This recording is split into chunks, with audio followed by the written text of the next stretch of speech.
Tu peux prendre ton café vite. Putain, mais vas-y. Je vais mettre un t-shirt alors qu'il fait 10 degrés. Yo, j'espère que tu vas bien. Nous ça va nickel, comme d'hab.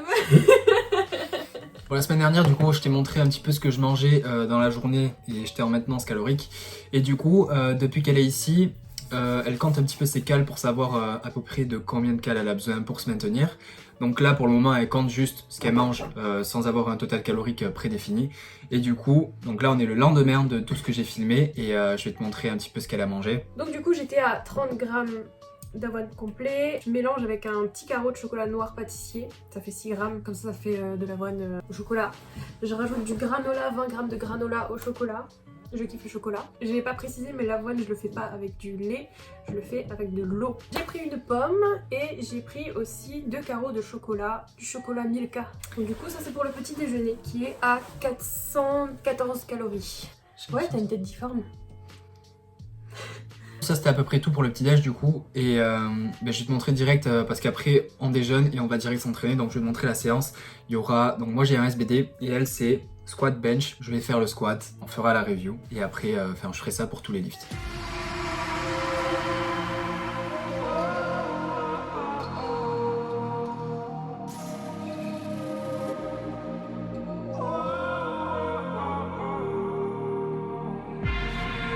Can I break this hold from you?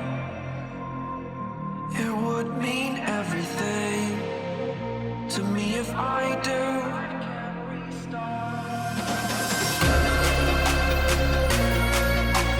Tired of hearing excuses you're making. Future is set, it is mine for the taking.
En squat était pourri, j'ai supprimé absolument toutes les vidéos. J'avais un 1x1 RPE6 qui était à 120, j'étais plutôt à l'aise sur cette barre là. Pendant que j'étais en train de m'échauffer, j'étais pas du tout à l'aise, j'ai un peu mal au bas du dos. Mais du coup je suis pas du tout à l'aise quand je suis sous la barre et j'y pense tellement que j'arrive pas à me concentrer sur autre chose que sur la douleur. Et j'ai fait un RPE8 extrêmement dégueulasse, overshoot, que j'ai fait 2 fois la même barre à 125 parce que la première était horrible et la deuxième était encore pire. Mais du coup voilà, j'ai fait 2 fois 125, les back-off c'était pas terrible non plus, j'étais pas du tout à l'aise. Donc du coup le squat c'était pas bien du tout. Du coup je pense que je te l'aurais mis, mais même quand j'ai mis son squat, quand je le prenais en vidéo en fait, j'ai eu un moment où j'ai eu peur parce que j'ai cru qu'elle allait vraiment pas lever la barre. Et je m'étais dit qu'elle allait fail quoi en fait, donc voilà, elle a fait. Jamais. Bref. Moi par contre j'ai fail mon squat, voilà. Genre je me sentais vraiment bien à l'échauffement. J'ai amené ma barre, j'ai amené la OPB, celle que j'utilisais en fait dans le garage de ma grand-mère. La barre de la salle si tu veux elle a pas de knurling au milieu et du coup elle glisse sur le dos.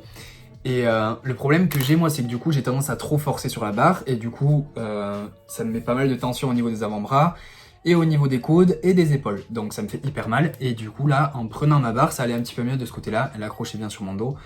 Le seul truc c'est que je dois me balader avec la barre dans le centre commercial, donc c'est pas hyper pratique. J'étais hyper à l'aise sur les warm-up, 177,5 bof à l'aise mais elle bouge bien. 182,5 je l'ai fail parce que mon poids il s'est complètement foutu sur l'arrière de mon corps, genre j'avais le devant de mes pieds levé, tout le poids sur les talons, impossible de rattraper la trajectoire, j'ai fail. Et j'ai retenté 182,5, elle est passée mais pas propre, tu vois, je suis pas du tout à l'aise en fait. Genre même si la barre elle passe, j'ai pas une technique qui est bien propre, stable, répétable, pas efficace du tout et du coup il faut que je la perfectionne tout simplement sur du lourd. Parce que la série de 8 en back-off, genre j'étais tranquille, c'était tellement fluide, etc. Donc bref, en gros j'ai encore pas mal de taf à faire sur les charges lourdes. Du coup voilà, c'était à peu près tout pour le squat. Je vais te montrer le bench aussi du coup.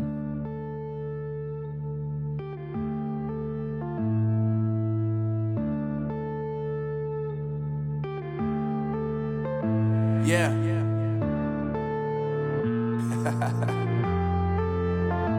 Unknown Brain. Marvin Devine.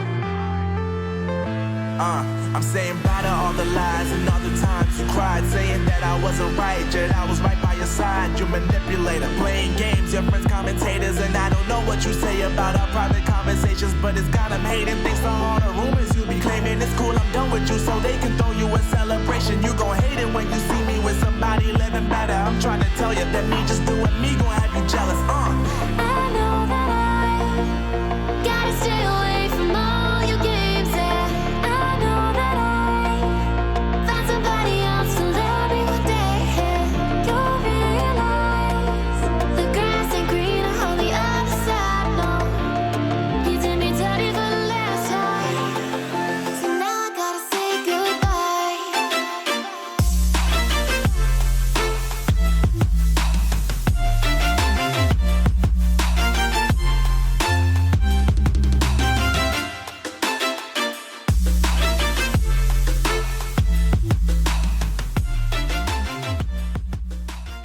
Je me sentais pas aussi super bien au niveau du bench. Je m'attendais à faire mieux en vue de ce que j'avais fait en début de semaine. J'étais déçue de ma séance. J'ai tendance à mettre la barre trop haute et quand j'arrive pas à faire ce que je veux, bah ça m'énerve, et quand je m'énerve, bah je ne vois que ce qui va pas, et voilà, j'arrive pas à me focus sur autre chose.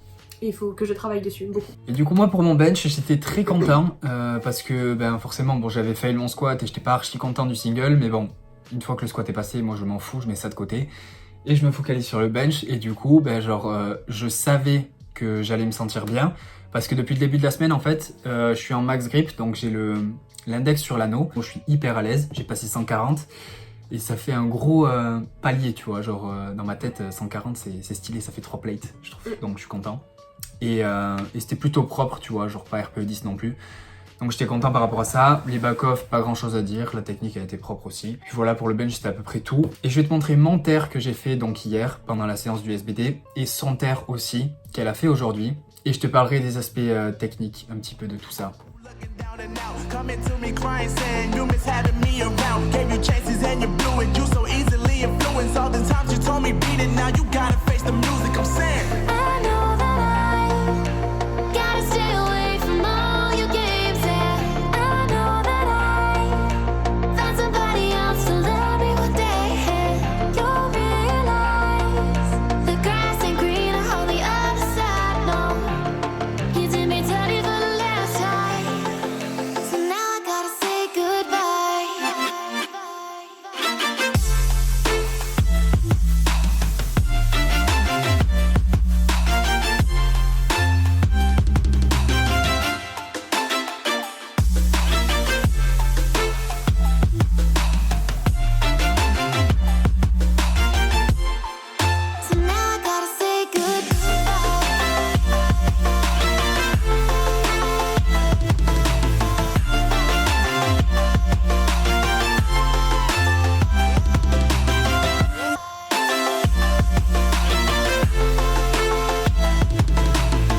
goodbye.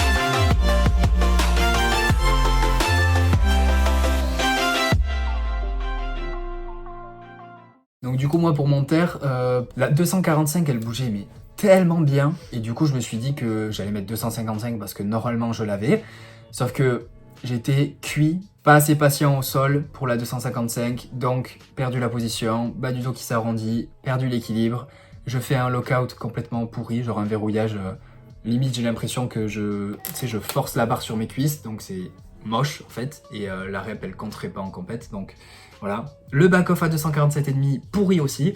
Et du coup, en fait, il faut que je travaille pas mal sur ces points-là, genre patience au sol et garder de la tension sur tout mon haut du corps sans perdre la position et juste être patient. Donc ça, c'est genre un truc qu'il faut que je travaille constamment. Pour mon terre, pas du tout à l'aise, douleur au dos sur laquelle encore je me focus beaucoup trop. J'en viens à bloquer devant une barre qui est censée être légère pour moi. Beaucoup d'appréhension, beaucoup de peur, donc n'importe quoi. Je suis absolument pas un spécialiste de la douleur, sauf qu'il y a certains trucs que j'ai compris en fait, c'est que genre la douleur c'est très mental, il n'y a pas nécessairement besoin d'avoir un problème physique pour avoir une douleur.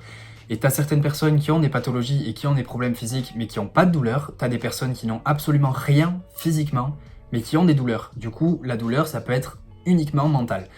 Et le problème c'est que en début de semaine, genre elle a fait du deadlift halt, les mêmes charges qu'elle a faites aujourd'hui, mais du x2. C'est-à-dire qu'aujourd'hui elle a fait 130 en single, RPE 8, et mardi elle a fait genre 130 x2 en halt, donc ça fait quasiment 4 reps, et c'était RPE 7.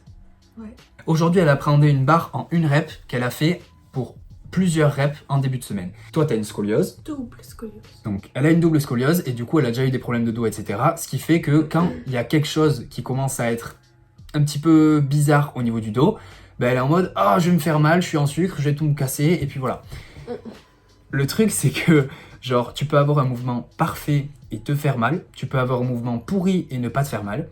Et bien sûr, genre avoir un mouvement pourri, ça augmente les probabilités que tu te blesses. Tu vas pouvoir te blesser, même si tu as un mouvement parfait, et ça, tu pourras rien. C'est juste, bon ben voilà, pas de chance, écoute, tu t'es blessé alors que tu avais un mouvement nickel. Je l'ai prise en vidéo de côté pour montrer la position du dos, etc. Elle avait une position nickel. En fait, tout est dans la tête, tu vois. Donc si toi, tu as des soucis, tu vois, genre de te dire, ah, je le sens pas, je la sens pas, cette barre, etc. Moi, là, ce que je lui ai fait faire, du coup, c'est, tu baisses le poids. Aujourd'hui, c'est clairement pas un jour où tu vas faire des perfs. Donc tu baisses le poids, tu fais plus de reps, histoire de prendre la confiance dans ce mouvement-là. En gros, c'est comme si tu avais une espèce de jauge, tu vois, où tu as la confiance et la peur. Et en gros, plus tu vas pratiquer le mouvement, plus tu vas prendre confiance, sans te blesser bien évidemment, plus tu vas prendre confiance. Sauf que là, ce qu'il y a, c'est que plus ça allait dans la séance, plus la peur, elle gagnait du terrain. Et plus tu as peur, moins tu as confiance. Donc l'objectif, c'est de reprendre cette confiance-là.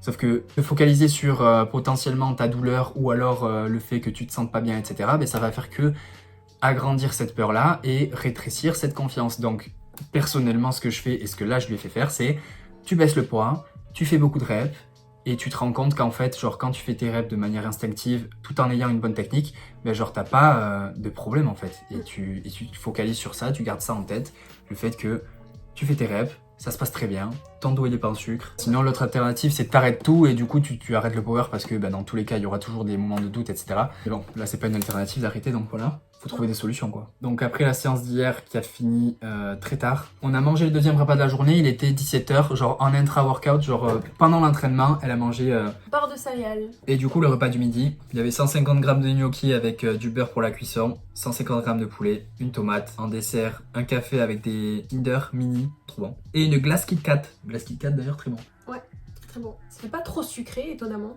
Et après il y avait le repas du soir. J'ai mangé 2 œufs mollets avec du riz, une tomate. Je me suis fait un shaker de whey que j'ai bu avant qu'il puisse me filmer. J'ai pris des petits carreaux de chocolat Milka au cookie et c'était très bon. Milka cookie exceptionnel, voilà. Très sucré par contre, très bon mais très sucré. Tu vois, le seul truc sur lequel je lui ai dit de faire gaffe, c'est l'apport en protéines. Je suis à peu près à 54,7. Ouais, donc en gros quasiment pour 55 kilos, genre en termes de protéines, il lui faut à peu près 100 grammes par jour, tu vois. Donc c'est le seul truc sur lequel je lui disais de se focaliser. Et c'est pour ça que son repas d'hier, il y avait 2 œufs et t'avais genre 15 grammes de prot dans le repas, peut-être 18 avec le riz ou quoi. Et du coup, elle a pris un shaker pour pouvoir taper les prods de la journée. Tu mesures combien?